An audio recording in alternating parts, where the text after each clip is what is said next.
The Power Elite Theory by C. Wright Mills, How Power is Concentrated in Society. The Power Elite Theory by C.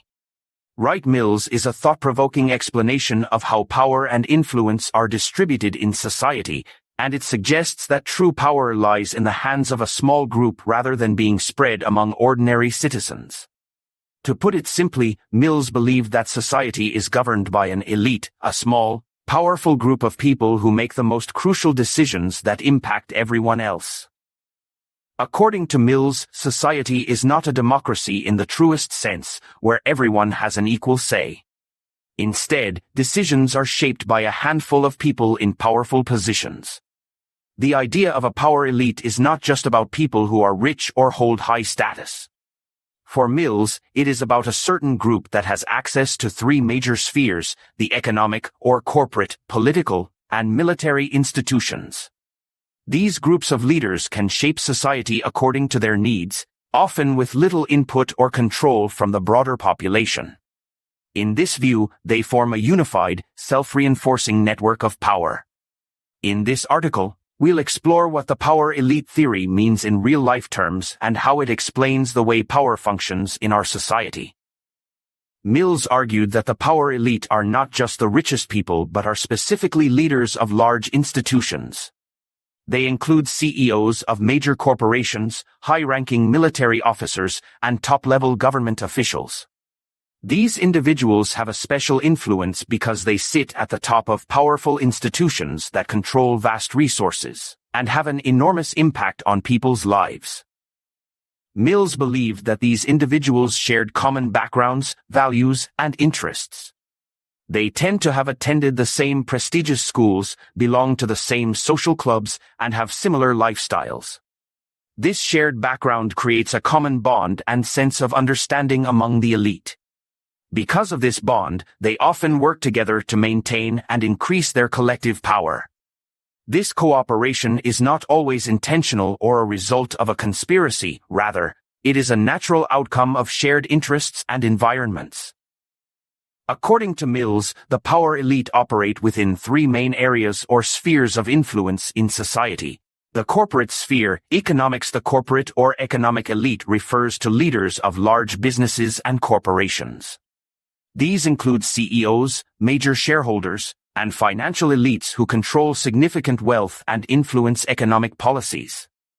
Through their companies, they influence economic trends, employment, and even government policy.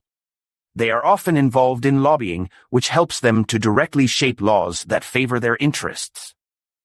The political sphere, the political elite includes those in high government positions, such as presidents, senators, top policymakers, and even advisors.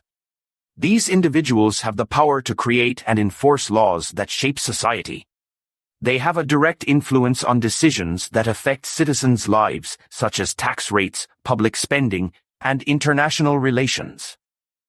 The military sphere. The military elite are high-ranking military officials who can make critical decisions about national security and defense. They influence matters of war, peace, and international diplomacy. Military decisions often affect not only security but also economic policies, as countries spend billions on defense, which in turn impacts the economy. In Mills' view, these three groups often collaborate and support each other. The corporate elite might lobby politicians for favorable policies, while politicians might approve large budgets for military spending. In turn, the military leaders receive funding and resources, strengthening their influence. The concept of the power elite challenges the idea of a truly democratic society. Ideally, in a democracy, power is distributed among the people, and decisions are made based on majority rule. However, Mills argued that the power elite have the resources and connections to influence decisions far more than the average person. This influence means they can shape policies to benefit themselves, often at the expense of the general population. For instance, if the power elite are in favor of lowering taxes for corporations, they can leverage their positions to convince politicians to implement these changes.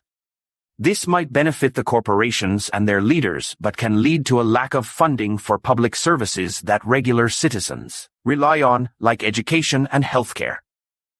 The power elite remain in control through several mechanisms. One of the most important ways is by maintaining a sense of exclusivity.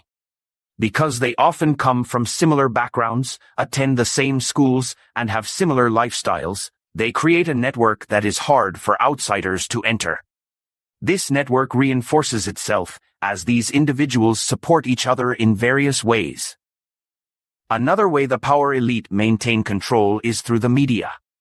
Major media companies are often owned or influenced by members of the elite, so the media may not cover certain issues that could challenge the elite's power. By controlling information, the power elite can shape public opinion and prevent citizens from challenging their authority. Additionally, lobbying allows the power elite to influence politicians and create laws that serve their interests. Corporations can spend millions of dollars on lobbyists who work to make sure that laws are favorable to their industries. This practice makes it difficult for ordinary citizens to have the same level of influence, as they lack the resources to compete with such efforts. Some critics argue that the power elite theory is too simplistic and pessimistic. They say it does not take into account the many examples of people from all backgrounds who have become influential without being part of the elite circles. Moreover, in some democratic societies, elections allow for changes in power, as people can vote out corrupt or unpopular leaders. Another critique is that the power elite theory does not account for the diversity within elite groups. Not every elite member shares the same interests or agrees with each other. For example, business leaders might have different interests from political leaders, which can create conflicts among the elite themselves. Despite its limitations, the power elite theory offers a valuable perspective on how power works in society. It provides insight into why certain decisions are made and why certain people seem to have more control than others. By understanding this concept, we can become more aware of the structures that affect our lives. The power elite theory also encourages us to think critically about our institutions and leaders. If a small group holds significant power, it becomes crucial for citizens to hold these individuals accountable. For instance, citizens can advocate for laws that limit the power of corporations in politics or demand transparency in government and military spending. The influence of the power elite can be seen in various aspects of life. Consider the 2008 financial crisis, for example.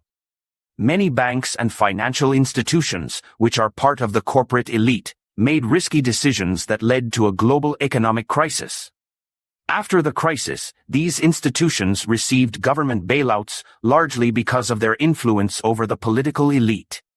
Meanwhile, millions of ordinary people lost their jobs and homes, illustrating how the power elite can shield themselves from consequences. Another example is the influence of tech giants like Google, Facebook, and Amazon. These companies have enormous power not only economically but also politically. They have been known to lobby for favorable regulations and even influence elections through social media. Their influence extends globally, affecting not only citizens in their own countries but also around the world. The power elite theory by Wright Mills presents a stark view of society, where power is concentrated in the hands of a small group of people who control major decisions. Whether you agree with Mills or not, his theory invites us to question the structures of power in our society. Are we truly living in a democracy, or is a small elite making decisions that impact us all? This understanding encourages awareness and critical thinking. It also highlights the importance of staying informed and advocating for transparency, so power can be distributed more fairly in society. When citizens are aware of how power functions, they are better equipped to demand accountability and seek a more just system. Remember to like and subscribe to our channel for more insights into social theories and the structures that shape our world.